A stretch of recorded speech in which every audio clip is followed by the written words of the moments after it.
Welcome to Frontrunner Motorsport. Hello and welcome to Frontrunner Motorsport and some heartbreaking news from down under. As General Motors in their infinite wisdom have decided to put an end to the historic Holden brand, and with it dies a motorsport legacy stretching back all the way to 1968 when they first ran a factory-backed team in the Australian Touring Car Championship and its legendary battles in the series with the Ford brand. What does this mean for the future of Australian motorsport? At this stage no one knows. A Ford-only series doesn't sound like the most exciting thing in the world, and seeing as in recent years Mercedes, Volvo and Nissan have all left the series, I can't see who else they can bring in to bolster the grid. The most successful manufacturer in the series leaving is probably the worst case scenario for the series. Holden had already ceased manufacture of their vehicles in Australia in 2017, and since then they have been imported from across the world, and sales have been dropping by a lot. In large because the Commodore model was discontinued, and now they have a range of very average looking rebadged Chevrolet SUVs and pickups, which probably hasn't helped sales very much. This is the end of car manufacturing on Australia. Holden has won 21 manufacturers' championships and the most Bathurst 1000s with 33. Their first Bathurst win was in 1968 with a HK Monaro GT 327 driven by Bruce McPhee and Barry Mulholland. But the most famous Holden driver has got to be the true king of the mountain himself, Peter Brock, who took 9 wins in the mountain for Holden between 1972 and 1987.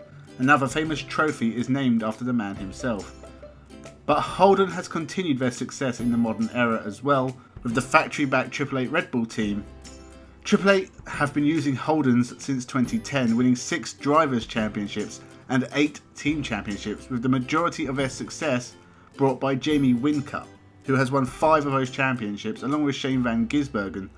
And the team has spent the last couple of years battling with DJR Team Penske Fords, and that is what makes Supercars series so exciting, a die-hard battle between two brands. But it has lost its meaning since the 1960s. Back then Ford and Holden actually both built their cars in Australia. Their brands had their own identities. Over 50% of cars sold in Australia back then were Holdens, and nearly all the rest were Fords. They fought for supremacy on and off the track. But in the modern day, Ford stopped building cars in Australia a while ago and ended the Vulcan and replaced it with the Mustang. Holden closed down their factories in 2017 and killed off the Commodore last year. By then it was just a rebadged Opel insignia anyway, and this is the first time there was no Commodore in over 40 years. But what does this mean for the Supercar series going forward?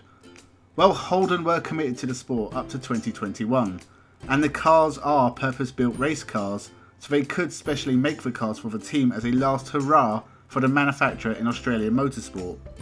They are probably under contract to do so, and it might cost them more to pull out early, but nothing has been announced for 2021 or beyond.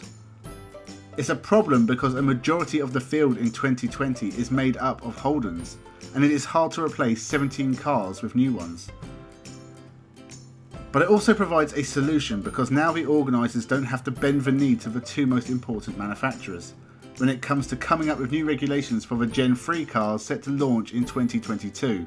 Now it can focus on regulations that will appeal to new manufacturers and hopefully bolster the field with shiny new cars that will appeal to as many fans as possible. The most popular cars in Australia are SUVs and utes, and utes already have their own series, which is honestly really fun to watch.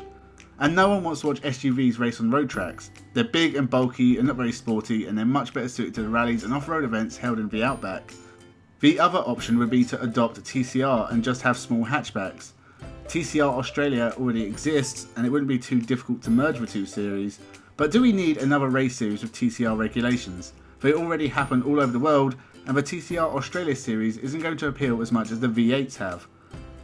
Maybe change the regulations to match DTM and Super GT, become a third sister series. That might entice Audi, BMW or Hondas to the grid, especially if Red Bull want to continue in the series and extend their partnership with Honda to include other motorsports.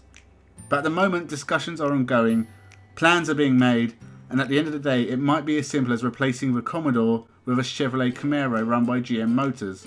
But if General Motors are pulling out of the right-hand drive market, I can't see why they would want to continue in supercars. At the end of the day, it's a disaster for Australia and the V8 Supercars series.